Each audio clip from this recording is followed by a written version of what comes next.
Hello everyone, James Donaldson here, and today we're going to be talking about the Gemtech Aurora II microsuppressor. Basically, I consider it hearing protection for you or your household as sound dramatically increases indoors, and that is the main use I see for it. To find out more, stay tuned.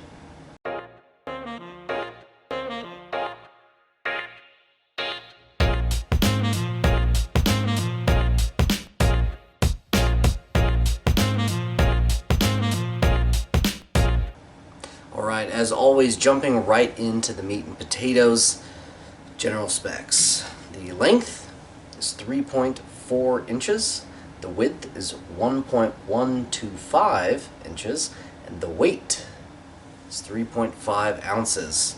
A lot of that is due to no linear inertial decoupler, or LID, also known as a Nielsen device or a booster. For those of you unfamiliar, a suppressor such as a normal one, like this GM45 here, I'll demonstrate. Because of the weight added to the barrel, since a barrel tilts when you fire it, see it tilts up, the weight prevents it from doing that. It needs to tilt because that's how it unlocks from the slide to reload. So, if you have a suppressor on the end, it's usually fitted for your pistol with a booster, or called a bunch of other things. Now, see, it pops out a little bit. Anyway, you can see what I'm getting at. Basically, it allows the basically pushes the barrel back. So, anyway, I digress. This doesn't have it because it is so light. Part of the reason it's so light is because it doesn't have it. I don't know which came first, the chicken or the egg, but it's very effective.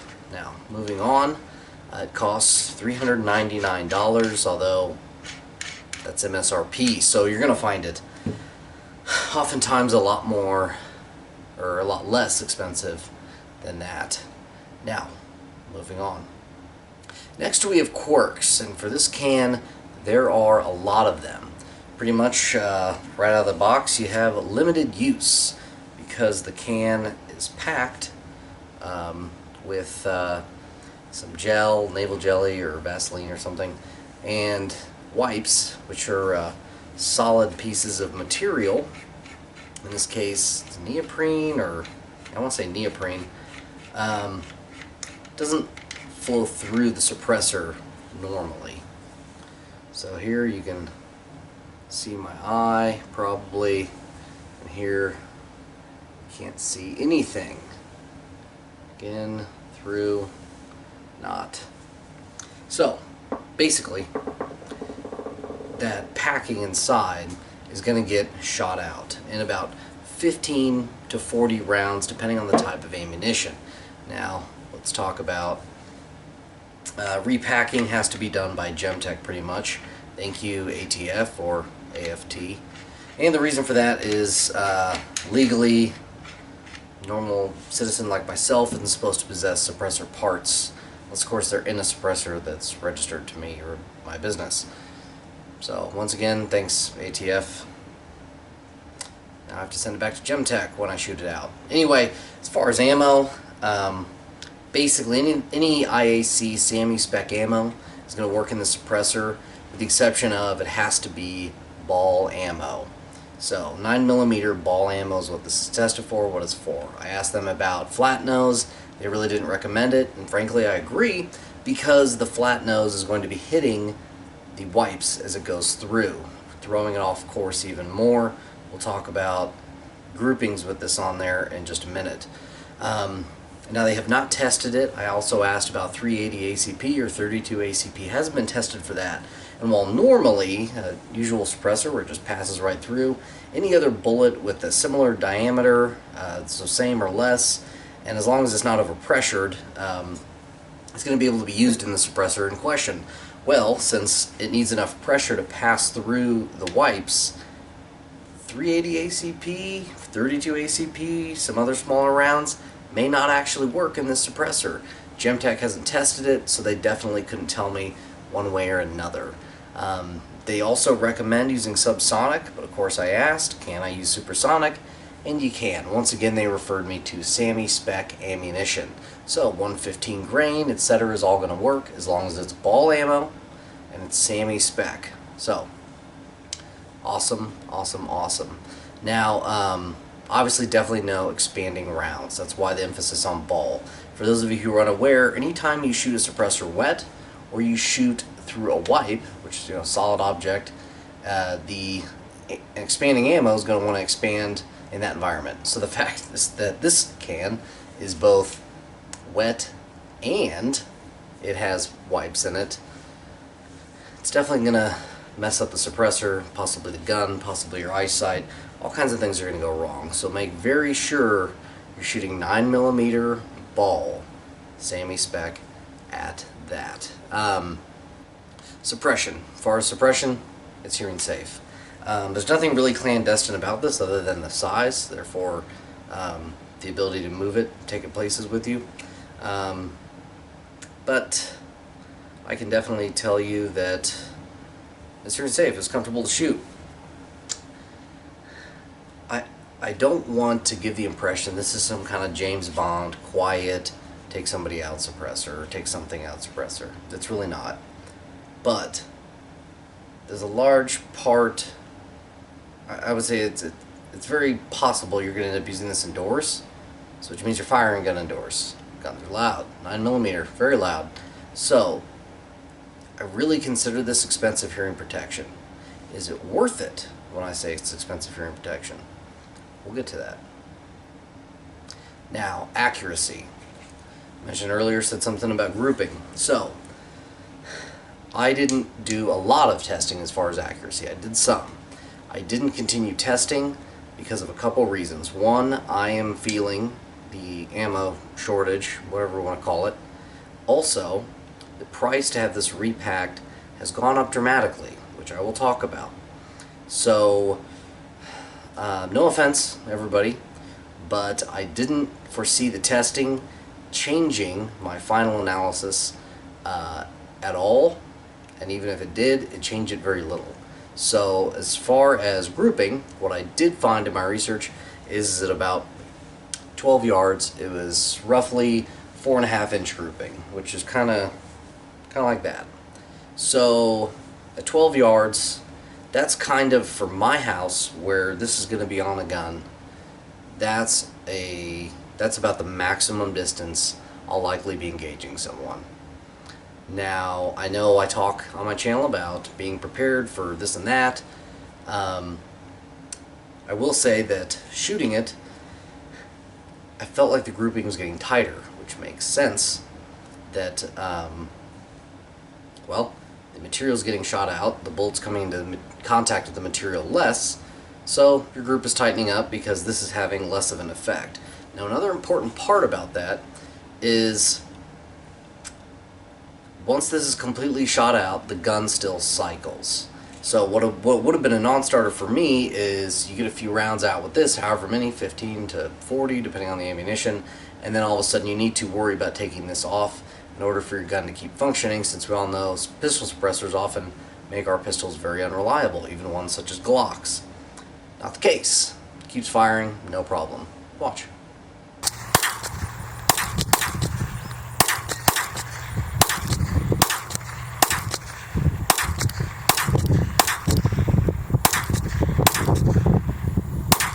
So, as you can see, yeah,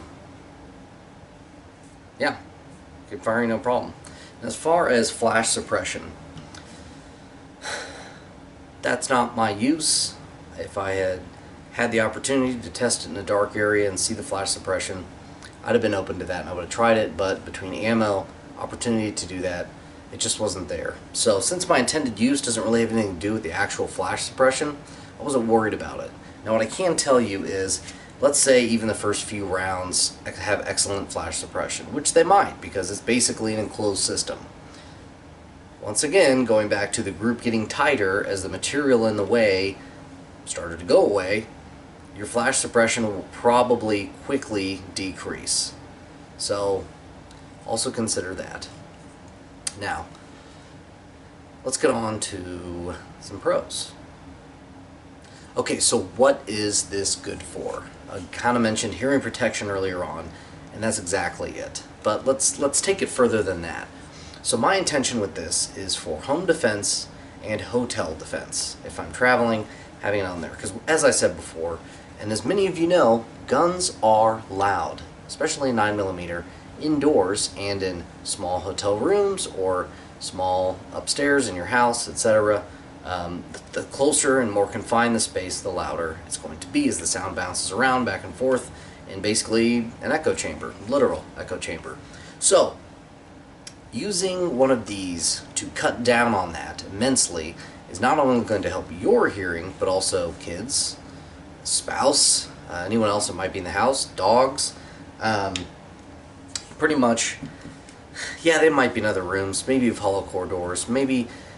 Well, there's a lot of maybes, because it depends on how your house is set up. But I can tell you, for me, and I'm sure for some other people, especially if you get it at the right price, this is going to be a really great can for home defense. Especially as you'll see, it fits on the gun while it's in the safe.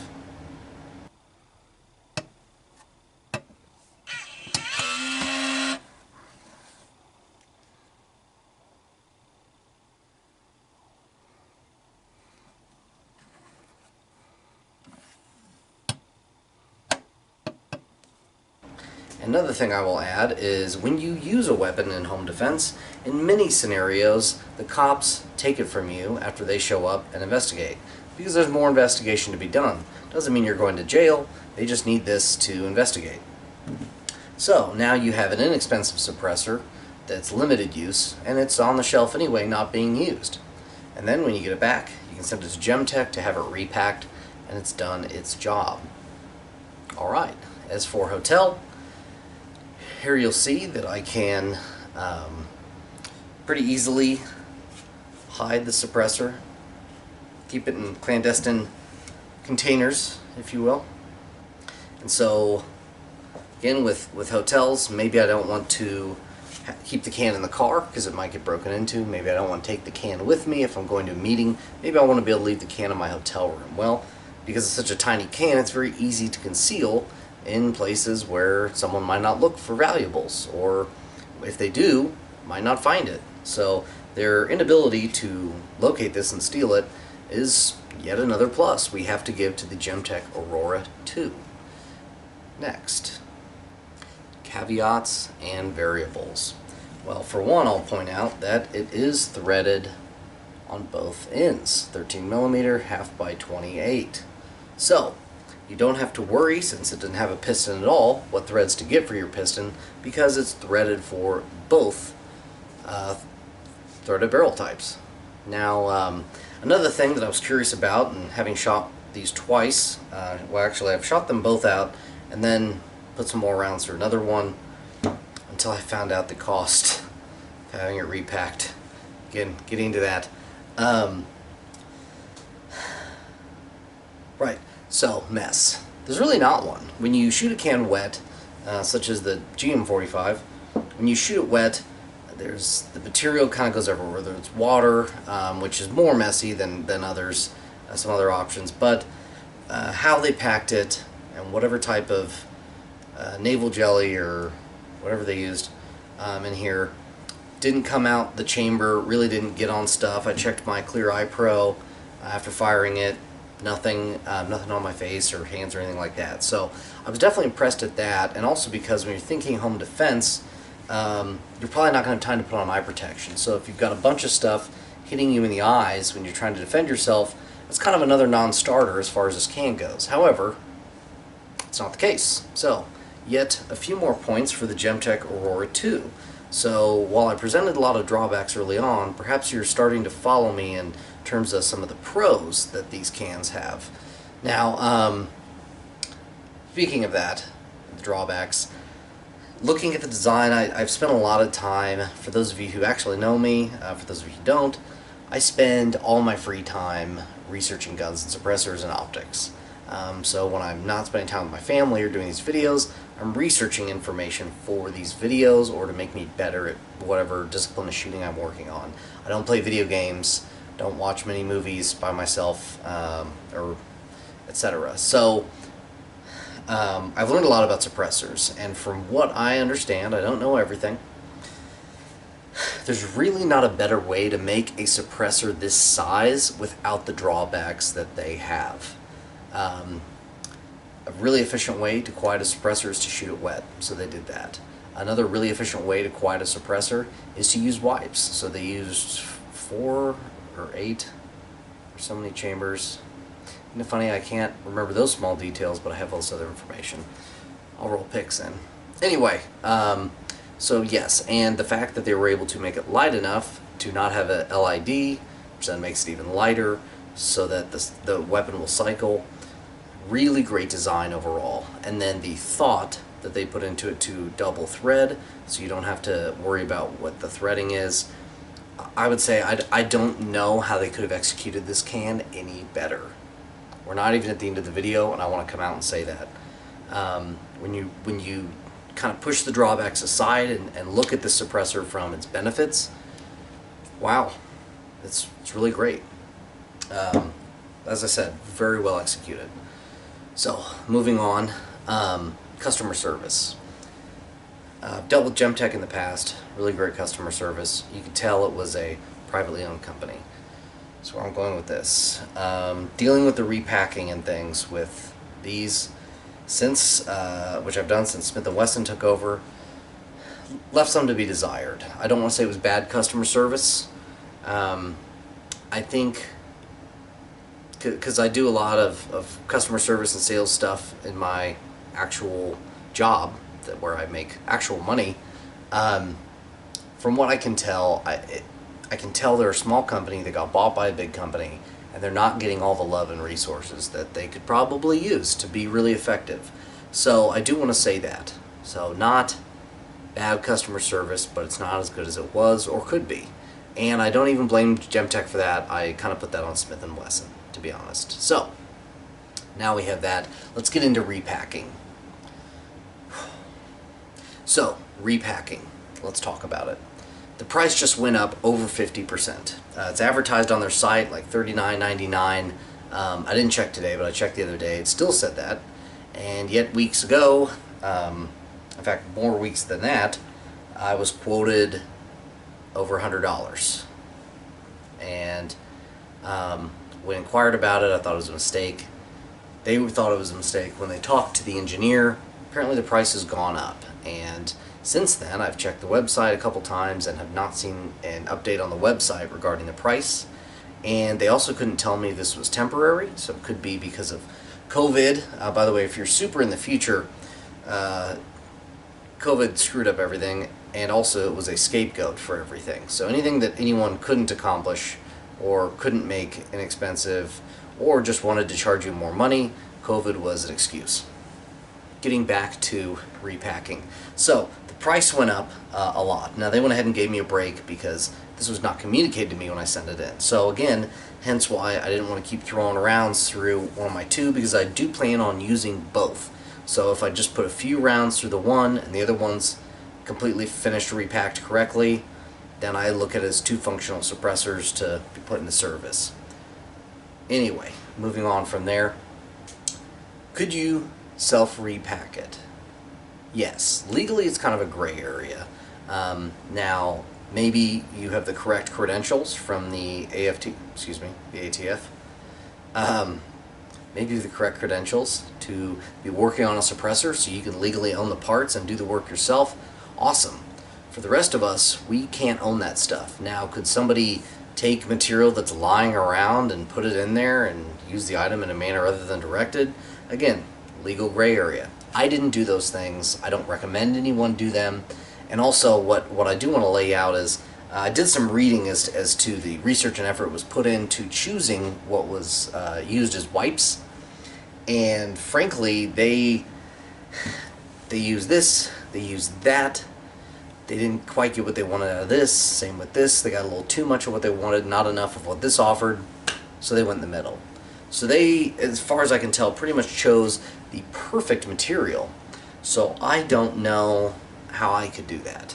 I fear that if I chose X material, it would protect the can too well, and then it wouldn't suppress or be hearing safe or slow the bullet down too much. Or if something else allowed the bullet to penetrate easier, it could allow too much heat that could damage the can, etc., etc. I don't need to keep going on that. I think you get the idea. But I'm kind of one of those people with something like this, federally regulated, relatively expensive, going on the end of my gun, letting projectiles pass through it and touch it. I don't want to play games with that. You know, I had a 92 Corolla. I used to do all kinds of crazy stuff too. Because it's a 92 Corolla. Who cares? But then when I got an Infiniti G35, only a mechanic touched it, and it was a mechanic that I knew and trusted. So the point is that this is a little higher end accessory, so I don't plan on tinkering with it. Now, more in terms of packing. The factory. Let's talk lead time. It was long, and I actually am going to bring up, I put dates on when these things happen. So round one, I sent it in October 28th of 2020. I then received notification by email on 11/6. By the way, this first round I didn't keep track of stuff as well as I did in the second round. So I received an email on November 6th of 2020, and it basically said that they'd received it. Then I got a letter was completed, so I don't know quite when I got it, on December 15th, 2020. I want to say it was received between the 21st and 25th is when I actually received the letter. December 21 through 25th of 2020. So I called to pay on January 5th of 2021, so that gap is on me. Of course, then I paid on the 1st, or the money went out, and on the 11th, so a few days later, and that was $43.45 is what it cost for the first round. Pretty reasonable. Now I did pay shipping, I think both ways actually, but some people would gripe, but where if you just want to shoot it once and test it on your weapon and then get it repacked and put it on your weapon to sit in the safe and probably never ever be used again, I think that's fine. So, can tracking received February 4th, 2021.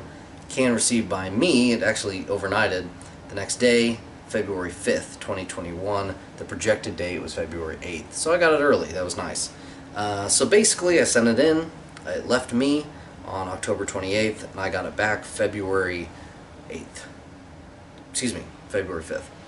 Now round two, put it in the mail on February 8th. And then it arrived at Smith & Wesson per USPS on February 12th. They sent me, so I used the tracking number to find that information. They sent me that they received the can on the 20th. So 8 days between when I know it arrived and when they processed it. It's just, they probably have a lot going on, because it did go to Smith & Wesson, apparently. Then I got a letter received on the 3rd, March 15th, and then paid with a credit card over the phone on the 4th, and then, shoot, I don't have when I received it, but I guarantee it was about a month before I at least received tracking information. So, there you have that. Long lead time. Someone could ask, do you think Smith & Wesson's ownership has bogged down customer service for Gemtech? Yes, I do. Yes, I do, because I sent this in, and within a month, so including me sending this to them and it getting back to me, it was less than a month. I want to say that this went to them before Smith & Wesson owned Gemtech. So, yeah, I'd say there's a big difference. The Gemtech Aurora II is a very niche suppressor. I would say it's on the tipping point between benefits and drawbacks. That said, for home defense or travel defense suppressor, it may just be the best option, as far as many of the reasons I listed, with its ability to be moved around, hidden, and of course placed on your weapon and do the job it needs to do, which is protect your ears. I will say that Gemtech tells you exactly what the drawbacks are. They don't try to hide any of it, other than they haven't adjusted their pricing on the website, so I can't tell you if that's permanent or temporary. But they're open about it, they're honest. And I think, honestly, that's probably why it hadn't sold like they may have been hoping. because a lot of people didn't want a suppressor they can't use at the range all the time. But I don't know if all those people really thought about all these things that I thought about and have tested. That's why I'm hoping that people see this video and it gives them a better idea of whether or not this can is for them. For me, the benefits outweigh the drawbacks, and as far as what I'm using it for, it works great. I can't imagine a better suppressor. So, this is James Donaldson with The Contemporary Gentleman. Keep your composure.